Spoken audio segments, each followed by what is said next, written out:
അതിരപ്പള്ളിയിൽ മസ്തകത്തിൽ വെടിയേറ്റ ആനയ്ക്ക് ചികിത്സ നൽകുന്നതിനുള്ള ദൗത്യസംഘം വിപുലപ്പെടുത്തി. 20-അംഗ സംഘത്തെ ഇപ്പോൾ 50-ആയി ഉയർത്തി. കാലടി പ്ലാന്റേഷൻ മേഖലയായ മുനിത്തടത്ത് ആനയുണ്ട് എന്ന വിവരത്തിൻ്റെ അടിസ്ഥാനത്തിൽ ദൗത്യസംഘം ഇപ്പോൾ അവിടെ പരിശോധന നടത്തുകയാണ്. സൂരജ് സജി ഈ സംഭവ സ്ഥലത്ത് നിന്നും നമുക്കൊപ്പം ചേരുകയാണ്. സൂരജ്, പറയൂ.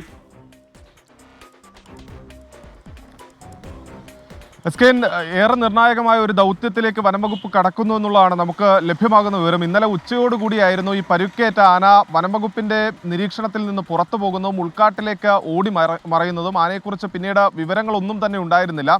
ഇന്ന് രാവിലെ മുനിത്തടത്ത് ആനയുടെ സാന്നിധ്യമുണ്ടെന്ന് ഒരു സെക്യൂരിറ്റി ജീവനക്കാരൻ വിവരം നൽകിയെങ്കിലും, നമുക്കുൾപ്പെടെ വിവരം നൽകിയെങ്കിലും അത് സ്ഥിരീകരിക്കാൻ കഴിഞ്ഞിരുന്നില്ല. പക്ഷേ വനംവകുപ്പിന് ചില നിർണായക വിവരങ്ങൾ ലഭിച്ചിട്ടുണ്ട്. ഈ മുനിത്തടം മേഖലയിൽ തന്നെ ആനയുണ്ട് എന്നുള്ളതാണ് വനംവകുപ്പിന് ഇപ്പോൾ ലഭിച്ചിരിക്കുന്ന വിവരം. അവിടെ ഒരു ഇല്ലിക്കാടുണ്ട്. ആ ഇല്ലിക്കാടിന് സമീപത്ത് കാട്ടാനയുടെ സാന്നിധ്യമുണ്ട് എന്നുള്ളതാണ് വനംവകുപ്പിന് ഒടുവിൽ ലഭിച്ചിരിക്കുന്ന വിവരം. ഇതിന്റെ ഭാഗമായിക്കൊണ്ട് തന്നെ ഡോക്ടർ അരുൺ സക്രിയുടെ നേതൃത്വത്തിലുള്ള സംഘം ഈ മേഖലയിലേക്ക് തിരിച്ചിട്ടുണ്ട്. ആ മേഖലയിലെത്തി ഈ കാട്ടാനയ്ക്ക് വേണ്ടിയുള്ള തിരച്ചിലാണ് ഇപ്പോൾ നടത്തിക്കൊണ്ടിരിക്കുന്നത്. അതോടൊപ്പം തന്നെ എസ്കെൻ, ഇന്നലെ വരെ ഈ ദൗത്യത്തിൽ ഉണ്ടായിരുന്നത് 20-അംഗ സംഘമായിരുന്നു. അത് 50-അംഗ സംഘമായി വിപുലപ്പെടുത്തിയിരിക്കുന്നു. അതായത് പല മേഖലകളിലായി തിരിഞ്ഞുകൊണ്ട് ഈ ആനയെ കണ്ടെത്തുക എന്നുള്ളതാണ് ദൗത്യസംഘത്തിന്റെ ആദ്യ നീക്കം എന്ന് പറയുന്നത്. ആനയെ കണ്ടുകിട്ടിയാൽ ഇന്ന് ഉച്ചയ്ക്ക് മുമ്പ് ആനയെ കണ്ടുകിട്ടണം. ഉച്ചയ്ക്ക് മുമ്പ് ആനയെ കണ്ടുകിട്ടിയാൽ മയക്കുവെടി വെച്ച് പിന്നീട് ആനയ്ക്ക് ചികിത്സ നൽകുക എന്നുള്ളതാണ് ലക്ഷ്യം വെക്കുന്നത്. എന്തായാലും നിർണായകമായ വിവരം ലഭിച്ചിരിക്കുന്നു. വിവരത്തിന്റെ അടിസ്ഥാനത്തിൽ ഉൾക്കാട്ടിൽ വനംവകുപ്പ് സംഘം പരിശോധന നടത്തുന്നു.